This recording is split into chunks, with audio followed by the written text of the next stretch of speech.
afternoon, students. Today we are going to start the next topic, various methods of producing induced EMF.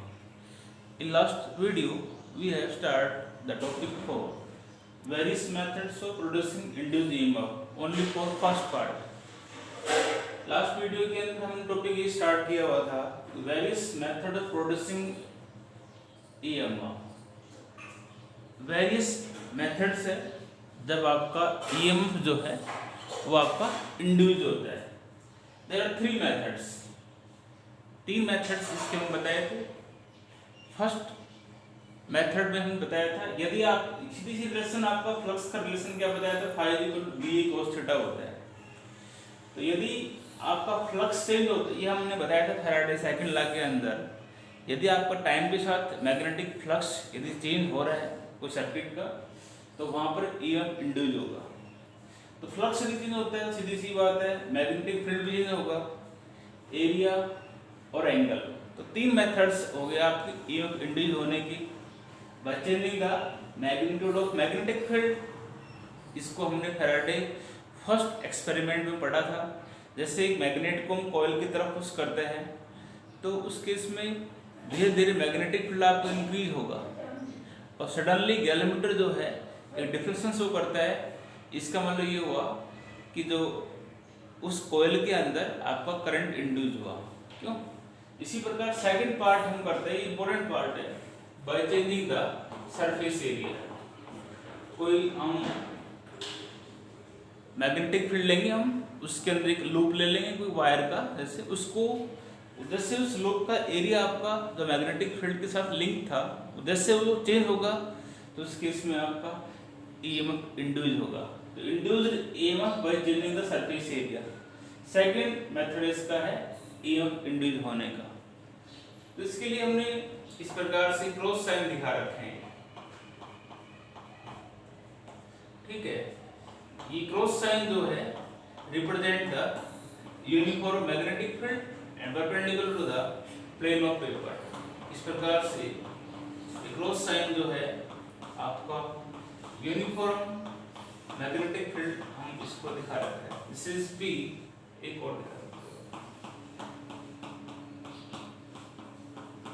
P Q R S is a region indicate the uniform magnetic field perpendicular to the plane of paper and a loop of wire। ये हमने galvanometer जोड़ा हुआ है, इसके साथ में हमने एक लूप ऑफ वायर जो है वो जो रखा है। एक loop of wire is partially held in the magnetic field. इसका नाम डाल दिया मैंने K L M N। एक रेक्टेंगुलर लूप ऑफ वायर है तो पार्शियली जो है मैग्नेटिक फील्ड के अंदर मूव कर रहा है और जब लूप मूव करता है सपोज दैट उसकी वेलोसिटी हमने मान रखी है v, ठीक है। और ये x पोर्शन जो है इस लूप का वो हमने मान लिया वो लाई किसमें कर रहा है, मैग्नेटिक फील्ड के अंदर आपको लाई कर रहा है। तो इसको इधर से दिखा दो आप, ये ऐसे दिखा दो इसको, ठीक है। ये एक लूप ऑफ वायर जो है मैग्नेटिक फील्ड में रखा हुआ है, ठीक है। तो initially we can say that suppose a uniform magnetic field is perpendicular to the plane of paper lie in the region PQRS। मतलब PQR से कैसा रीजन है, कैसा क्षेत्र है जिसके अंदर हमने यूनिफॉर्म मैग्नेटिक फील्ड लिया हुआ है। And A rectangular loop of wire KLMN is partially held in the magnetic field and length of the loop is L। जो हमने लूप ऑफ वायर जो लिया हुआ है इसकी लेंथ क्या है L। तो पहले नोट कर मान लेते हैं हमने इसमें लिया क्या तो इसमें नोट करोगे आप। Suppose PQRS is a region indicate the indicate the uniform magnetic field. Uniform magnetic field perpendicular to the plane of paper.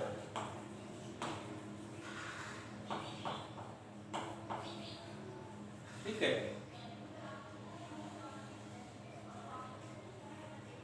Uniform magnetic field है तो ये क्रॉस साइन दिखा रखा है, ये क्रॉस जो है ना, क्रॉस साइन आपको यूनिफॉर्म मैग्नेटिक फील्ड को इंडिकेट कर रहा है।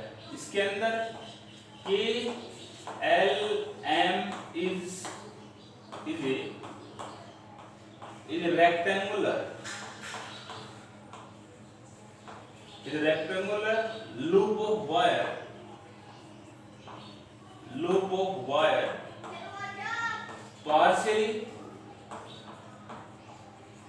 partially held in the magnetic field,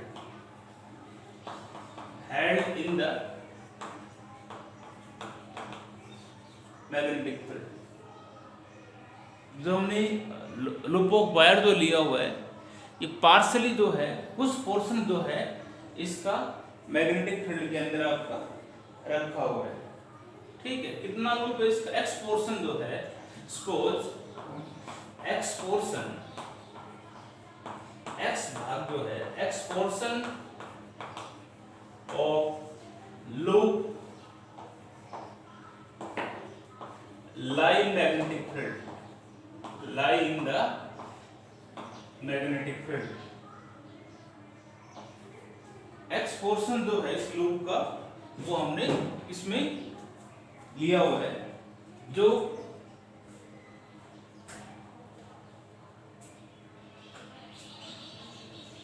x portion जो है इस लूप का, वो हमने मैग्नेटिक फील्ड के अंदर रखा हुआ है, एक्स पोर्शन जो है इस लूप का। और एक सेंसिटिव, इस लूप की लेंथ आपको एल दे के लिखने की बात है नहीं है। And a sensitive galvanometer is connected to the loop of wire. इस लूप के साथ में हमने क्या किया हुआ है, एक सेंसिटिव गैल्वेमीटर को हमने कनेक्ट किया हुआ है। ठीक है, जैसे ही अब लूप इधर मूव कर रहा है, जैसे लूप मैग्नेटिक फील्ड में जो रखा था, इसका एक्स पोर्शन जो लूप में रखा हुआ, जैसे ही लूप इधर मूव करेगा तो इस लूप का जो एरिया जो है, जो मैग्नेटिक फील्ड के साथ लिंक है, वो क्या होगा, आपका चेंज होगा। तो इसका मतलब इसका मैग्नेटिक फील्ड चेंज होगा, तो इसका मैग्नेटिक फ्लक्स जो है वो भी क्या होगा, चेंज होगा। तो इसके इस लूप के अंदर आपका ईएमएफ इंड्यूस्ड होगा। तो इसको बाद में, ये तो मैंने लिखा हुआ है कि हमने डायग्राम में क्या लिया हुआ है, इसके बाद मैं इसमें ये लिख रहा हूं, जब लूप आपका मूव करेगा ना, when the loop is move with velocity v, then area of the loop, associated area of the loop associated with the magnetic field changes, with the magnetic field changes। जो loop आपका magnetic field में रखा हुआ है, उसका area जो है loop का, वो क्या होगा, चेंज होगा। इसका मतलब an induced EMF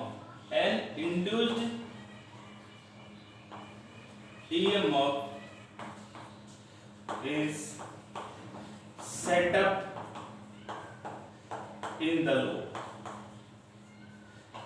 EMF आपका सेटअप होगा इस लूप के द्वारा, इस लूप के अंदर। और जो लूप में ईएमएफ इंड्यूस होगा, कैसे पता लगेगा हमें, इसको हम डिटेक्ट करते हैं। This is detected by the galvanometer, this is detected by the sensitive galvanometer, by the sensitive galvanometer. इस सेंसिटिव गैल्वेनोमीटर के द्वारा जो ईएमएफ सेटअप होता है उसको हम डिटेक्ट करते हैं। ठीक है, अब इस ईएमएफ को निकालने के लिए हम मान लेते हैं सपोज कितना इसके अंदर ईएमएफ इंड्यूस हुआ वो हम निकालते हैं। इसके लिए हम मान लेते हैं suppose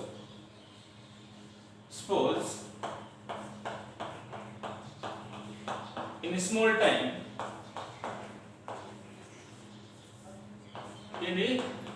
small time, delta t, the loop is moved out of magnetic field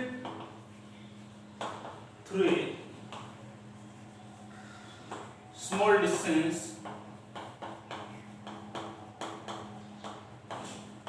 delta x. हमने इसमें ये कहा है एक स्मॉल टाइम डेल्टा टी के अंदर ये लूप जो है मैग्नेटिक फील्ड से प्रभार होता है और कितना डिस्टेंस करता है उस केस में डेल्टा एक्स डिस्टेंस कवर करता है। तो उस केस में मतलब कितना इस लूप का एरिया डिक्रीज हुआ, decrease in area of loop, decrease in the area of the loop। जो लूप आपका है KLMN उसका कितना एरिया आपका डिक्रीज हुआ। तो एरिया के लिए सीधी सी बात है लेंथ दे रखी है इसकी L और डेल्टा एक्स डिस्टेंस कवर किया तो एरिया क्या होगा इसकी लेंथ। डिक्रीज के लिए नेगेटिव लगा रहा हूँ मैं, नेगेटिव साइन इंडिकेट क्या कर रहा है कि लूप इसका डिक्रीज हो रहा है, लूप का एरिया डिक्रीज हो रहा है, उसके लिए है L इंटू डेल्टा एक्स आएगा। एरिया आ गया और मैग्नेटिक फील्ड आपका B है तो कितना मैग्नेटिक फ्लक्स जो है वो डिक्रीज हुआ, decrease in magnetic flux link with the loop, linked with loop, decrease in the magnetic flux linked with the loop। और मैग्नेटिक फ्लक्स हम जानते हैं B डॉट A होता है मैग्नेटिक फील्ड एरिया, डिक्रीज की नेगेटिव आ रहा है, मैग्नेटिक फील्ड आपका B और एरिया आपको दे रखा है L into delta x. Magnetic flux कितना आएगा आपका BL डेल्टा एक्स। ठीक है, तो इसको आप डी फाई कह सकते हो, decrease in magnetic flux D phi ले लिए मान लो। हमें निकालना क्या है इसके अंदर, हमें इसमें निकालना है इंड्यूस्ड ईएमएफ और ईएमएफ के लिए रिलेशन आप जानते ही हो इज इक्वल टू क्या होता है minus D phi by D T. ये तो होता है, इसको मैं मिटा रहा हूँ डायग्राम को। इंड्यूस्ड ईएमएफ जो है आपको ये आएगा इज इक्वल टू माइनस और डी फाई, मैंने पीछे बताया था डी फाई और डेल्टा फाई में माइनस डिफरेंस होता है, दोनों को हम बराबर ले सकते हैं। तो यहाँ पर जो डी फाई जो आपका आएगा वो कितना होगा माइनस तो आ गया minus of B L delta X by delta T, यही तो होगा। और नेगेटिव नेगेटिव क्या हो जाएगा पॉजिटिव, तो E इज इक्वल टू होगा बी एल और डेल्टा एक्स से डिस्टेंस टाइम के साथ ऑब्जेक्ट की पोजीशन जो है चेंज हो रही है, तो डिस्टेंस पर टाइम जो वेलोसिटी, तो ये हम कहेंगे इसको E इज इक्वल टू क्या होगा B L V. This is the EMF induced EMF in the rectangular loop of wire when the loop of wire is moved out through magnetic field। जब loop कोई भी एक conductor है मान लो magnetic field में रखा हुआ है, जैसे ही उस कंडक्टर का कुछ एरिया हम चेंज करते हैं जो मैग्नेटिक फील्ड में रखा था, तो उस केस में EMF जो है आपका इंड्यूस्ड होता है। वो कितना होगा, वो इस केस में E इक्वल टू आएगा आपका BLV के बराबर। यदि जो हमने लूप लिया था उसका रेजिस्टेंस जो है R हमने मान लिया, रेजिस्टेंस ऑफ द लूप है R, क्या है? Resistance of the loop. तो इंड्यूस करंट जो होगा उस केस में जो करंट आपका इंड्यूस होगा वो क्या आएगा? I इक्वल टू क्या होता है? E by R। E आपको दिया हुआ है क्या? BLV और रेजिस्टेंस आपको दे रखा है, तो करंट उस केस में इंड्यूस ये होगा। और जो करंट इंड्यूस होगा उसकी डायरेक्शन को हम डिटरमाइन कर सकते हैं फ्लेमिंग राइट हैंड रूल और लेंज लॉ। ये आपका था इसके अंदर, ठीक है।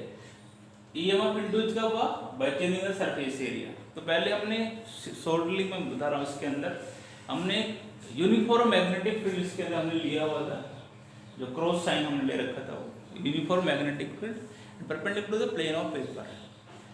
एक लूप लिया हुआ है, एक्स पोर्शन वो लूप जो मैग्नेटिक फील्ड में रखा हुआ है। जैसे लूप आपका मूव करेगा कुछ वेलोसिटी से, तो एरिया जो है उस लूप का वो आपका चेंज होगा जो मैग्नेटिक फील्ड में रखा था। तो इसका मतलब वहाँ पर EMF इंड्यूस होगा। एरिया मैग्नेटिक फील्ड जो चेंज हो रहा है उस लूप का, तो उसका फ्लक्स भी चेंज होगा, फ्लक्स चेंज होगा तो EMF इसके अंदर इंड्यूस होगा। तो हमने मान लिया स्मॉल टाइम डेल्टा टी के अंदर मैग्नेटिक फील्ड से ये डेल्टा एक्स डिस्टेंस कवर कर रहा है लूप, तो एरिया कितना डिक्रीज होगा वो निकाल लिया, मैग्नेटिक फ्लक्स कितना डिक्रीज होगा निकाल लिया, EMF की रिलेशन आपको ये होता है, ठीक है। थर्ड है इसका। तीसरा इसके अंदर आता है एंगल को। यदि हम एंगल जो है यदि आपका वेरी करता है तो उस केस के अंदर भी EMF इंड्यूस होता है। तो ये हम इसको एक शॉर्ट में एक लाइन बता देंगे, ठीक है। थर्ड इसके अंदर हम करते हैं induced EMF, induced EMF by changing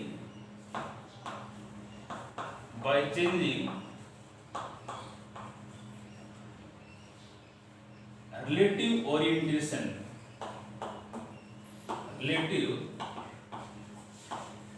orientation of coil and magnetic field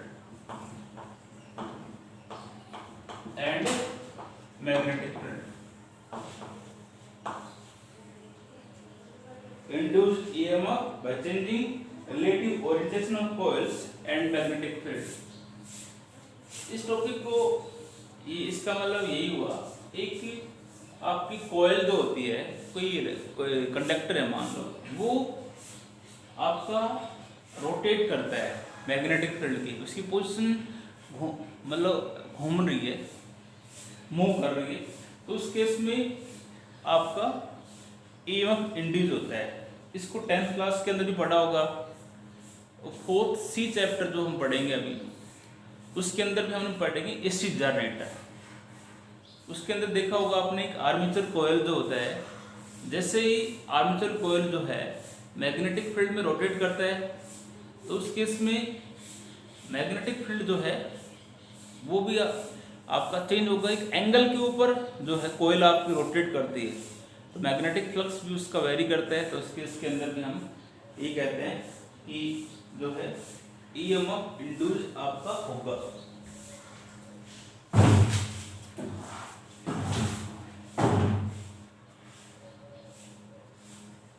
ठीक है, तो ये हम बात करते हैं इसके अंदर relative orientation of the coil. आप इसमें ये भी कह सकते हो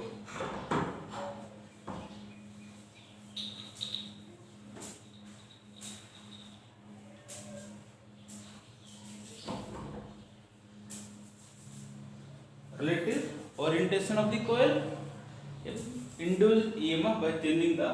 तो इसमें एक लाइन लिख देता हूँ मैं, बाकी इसको इस जनरेटर टॉपिक पढ़ेंगे उसमें हम बताएंगे। इसमें मैं लिख देता हूँ वह कोयल को मतलब यहाँ पे होता है आर्मेचर कोयल। इसी जनरेटर में 10th क्लास में पढ़ा होगा आपने। When coil is rotated in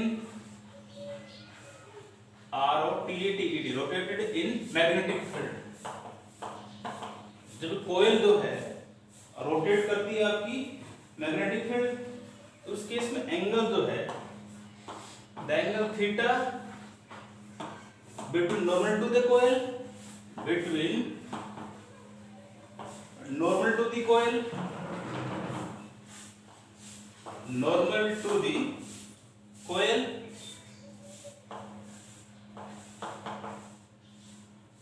normal to the coil and direction of magnetic field changes and direction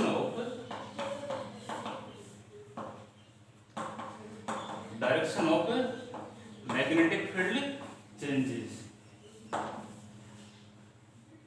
भाई सीधी सी बात है, एंगल थीटा किस किस से बन रहा है, normal to the coil and magnetic field changes. इसका मतलब hence and EMF is induced, hence and EMF is induced. इसका मतलब वहां पर ईएमएफ जो है आपका इंड्यूस्ड होगा, उस कॉइल के अंदर क्या होगा आपका ईएमएफ इंड्यूस्ड होगा। हमने इसमें ये कहा है कि कॉइल जो है जब आपकी रोटेट करेगी, किसके अंदर रोटेट करेगी, मैग्नेटिक फील्ड के अंदर, तो angle theta between normal to the coil and direction of magnetic field changes. इसका मतलब वहां पे आपका ईएमएफ इंड्यूस्ड होगा। एंगल जो बनेगा वो normal to the coil magnetic field, जैसे ही आर्मेचर कोयल रोटेट करेंगे एंगल भी आपका वेरी करता है, तो वहां पर आपका ईएमएफ इंड्यूस होता है। इससे नेक्स्ट टॉपिक हम इसमें पढ़ेंगे सेल्फ इंडक्शन, और दो टॉपिक रहेंगे इसके अंदर। इसके बाद टॉपिक आपका एडी करंट दिया हुआ था, वो सिलेबस से आपकी ओर हटा दिया। इंपॉर्टेंट टॉपिक था पहले वो, पर आप हटा दिया, इसलिए हम उसको अब नहीं करेंगे। इसके जस्ट बाद दो टॉपिक है, सेल्फ इंडक्शन और म्यूचुअल इंडक्शन। एक टॉपिक होगा नेक्स्ट वीडियो के अंदर, बड़ा टॉपिक होगा, उसको हम नेक्स्ट वीडियो में करेंगे। ठीक है, थोड़ा थोड़ा काम हो रहा है, डेली करो इसको। थैंक्स।